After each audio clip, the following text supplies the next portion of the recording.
俄罗斯又要被气疯了，说最近呢，北约14个国家正在北极地区进行一次联合军演。这次呢，美军甚至将福特号航母都给派遣过去了，使得俄罗斯也不得不在西北地区举行军演防备。而与此同时呢，乌军似乎也在配合着北约。那么北约在这个时间点举行军演的目的是什么呢？接下来跟大兵一起来看看到底怎么回事。根据外媒的报道，这场名为北极挑战2023的演习期间，共有来自北约的14个国家、150架军机和接近2700名士兵参与。飞机种类包含了战斗机、预警机、运输机和加油机等等。仅从参演人数和装备来说，这项演习呢，堪称是欧洲最大规模的空军演习了。其实从2013年起，北约的北极挑战演习基本是2年举行一次。而今年呢，则是由芬兰空军牵头，联合瑞典和挪威空军举办的第6次同类演习。举办时间是从5月29号持续到6月9号，为期12天。期间呢，参与的国家还包括了美国、英国、法国、德国、荷兰、瑞典、丹麦、捷克、比利时、意大利以及加拿大。根据现今的信息，这次演习的主要地点是在芬兰、瑞典和挪威的北部基地，非常靠近俄罗斯边境。演习任务也极为复杂，旨在对参演国军事实力、作战以及协同能力进行全面考察。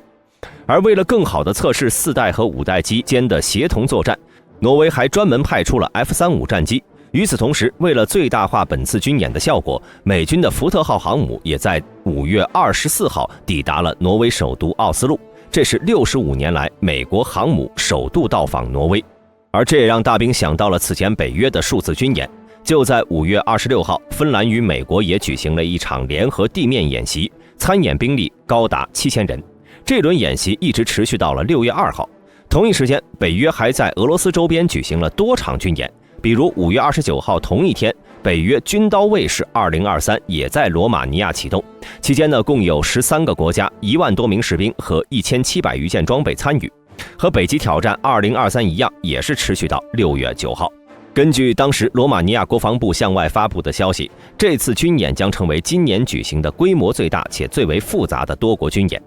而在此前4月份，北约还在西巴尔干地区启动了欧洲捍卫者2023军演。这次军演为期长达近2个月，重点演练美军的战略部署以及与北约欧洲成员国之间的协同。另外呢，在乌克兰危机的背景下，德国还计划在6月份主导举行北约有史以来最大规模的空中军事演习，演习代号呢是空中卫士2023，以此来威慑俄罗斯。这还不算完，在本次军演开始前，北约还制定了一项对俄作战的秘密计划。根据有限的信息，这项长达数千页的计划将指导31个成员国升级部队和后勤，以应对未来可能遇到的威胁。该计划预计将在7月举行的北约峰会上获得批准。可以说，在这短短的3个月时间里，北约所举行的军演次数已经达到了此前1年的数量。而这次的北极军演，最是让外界关注的是时间点，与俄乌战争似乎有着微妙的关系。首先，在讲俄乌战争的关系之前呢，大兵猜测一下美军为何派遣福特号来参与这次演习？根据大兵的猜测，应该是有着2层考虑的。一方面，让福特号在北极地区参加军演，可以进一步向外界证明该航母已经具备了实战能力和舰上电磁弹射器的可靠性。毕竟，自从福特号服役以来，外界一直存在对于它性能的质疑。舰上所安装的电磁弹射器、电磁拦阻系统以及新型升降机都存在可靠性的问题，在弹射150到200次后呢，就会出现故障或者宕机等等。近几年，美海军也一直在解决这些问题，这次也算是向外界证明福特号的能力。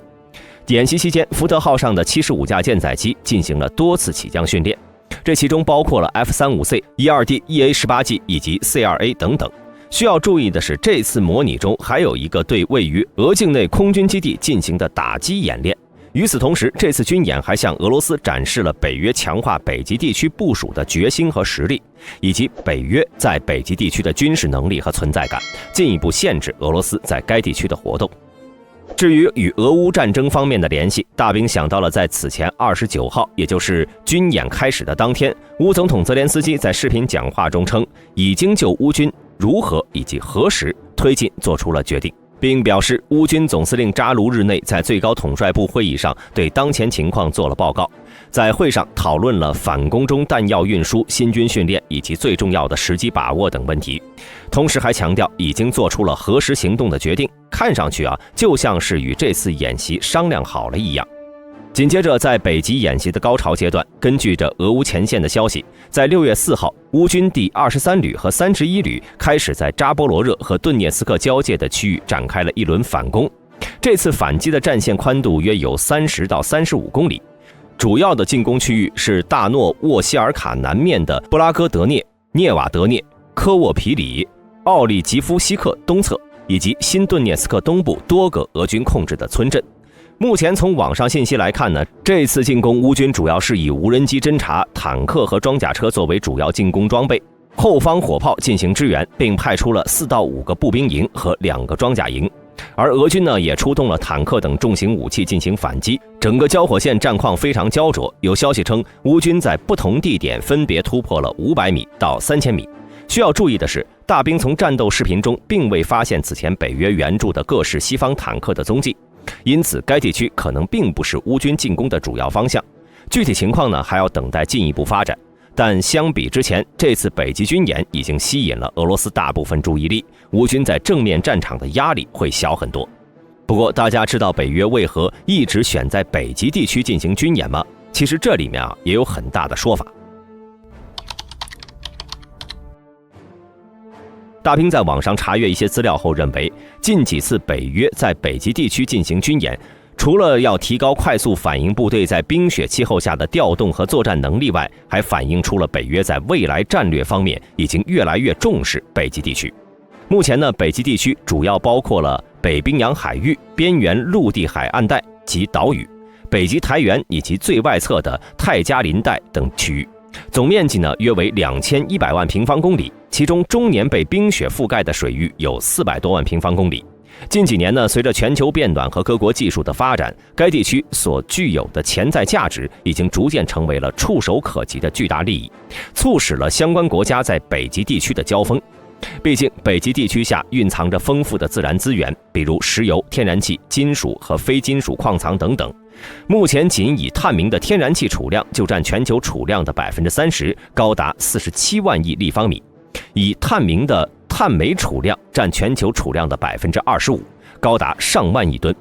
另外，虽然北极和北冰洋自然气候恶劣，但却存在着联系亚欧、北美3大洲的最短航线。一旦能将北极航道贯通，就能使得3大洲之间的航线缩短6000至8000公里，有着无法估量的商业价值。还有就是北极的军事价值也越来越大，比如北极上空是洲际弹道导弹或者战略轰炸机的最佳路径，而且现有的侦察手段根本无法探测到冰层下潜艇的目标，厚实的冰层为潜艇的航行提供了良好的保护，极大地提高了潜艇的隐蔽性和生存能力。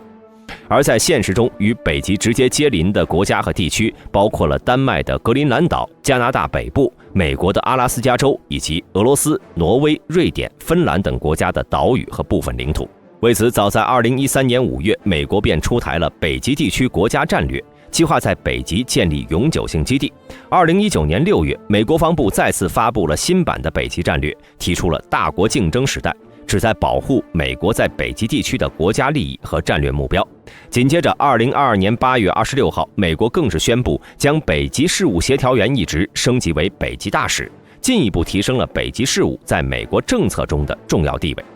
同年10月7号，美国发布了第2版北极战略。由于1996年成立的北极理事会成员国大多是北约加盟国，因此美国想借北约进一步实现在北极的战略，强化与挪威、加拿大等国家的互动。而这次北约高调进行军演，可能就是配合美国在该地区进行军力调整和战略部署的目的。目前北约在北极地区部署的兵力主要呢是以美军为主，在力量部署上和指挥关系上，美军驻北极部队中陆军约 1.16 万人，由第25步兵师的第1旅和第4旅组成。空军主力呢则是第11航空队，立下装备有接近100架 F-22和 F-35，未来计划扩充至150架。而今年年初呢，美空军还将4架 F-35A 隐形战机部署到了丹麦属地格陵兰岛的图勒空军基地，并且参与了1月15到31号举行的一系列联合军演。其实早在2022年12月20号，美军便与格陵兰公司签署了一份长达12年的基地使用合同，重启了图勒空军基地。此外呢，为了加强部署在北极的海上力量，美海军还在2018年重建了第2舰队，负责整个北极圈、北冰洋及沿海的作战任务。由此可见，美国对于北极地区的重视程度。与之相比，俄罗斯作为拥有北冰洋最长海岸线的国家，也是很早便制定了北极地缘战略和政治。进入21世纪之后，为了彰显在北极地区的存在，俄罗斯更是自2013年起恢复了中断近30年的核潜艇北极巡逻。次年12月，又在北海舰队的基础上组建并且运行了北极战略司令部。到了2019年9月，还在位于北极的新泽姆利亚群岛上部署了 S-400防空系统。这一系列动作一直在强化俄罗斯在北极地区的军事力量。截止至今，就算是美国，如果只是论北极地区的力量，还是远不如俄罗斯的部署。要知道，仅是军事基地，俄罗斯近几年便新建和翻新了6个军事基地、19个机场以及16个深水港在内的500多处军事设施。其中三叶草这类的综合军事基地更是有着持久的自我保障能力。周边呢，由 S-400、铠甲 S-1、向日葵雷达站等组成的防空网络绵延了3000多公里，有着较强的空天作战能力。另外需要注意的是，在北极地区，俄海军还有着40多艘破冰船，其中呢包括5艘核动力破冰船，并且俄罗斯还在新造5艘3.4万吨的北极级核动力破冰船和3艘7.1万吨的领袖级核动力破冰船。对于其他北极周边国家有着绝对的优势。同时呢，俄罗斯还在组建专门用于北极海上作战的北极舰队，并且加紧扩建了北极地区军用机场的进度。因此，北约这几次在北极地区的演习呢，应该也是想着趁俄罗斯深陷战争泥潭的机会，加强在该地区的军事部署。为此，美军还重建了第11空降师，并将其组建为专门针对北极的部队。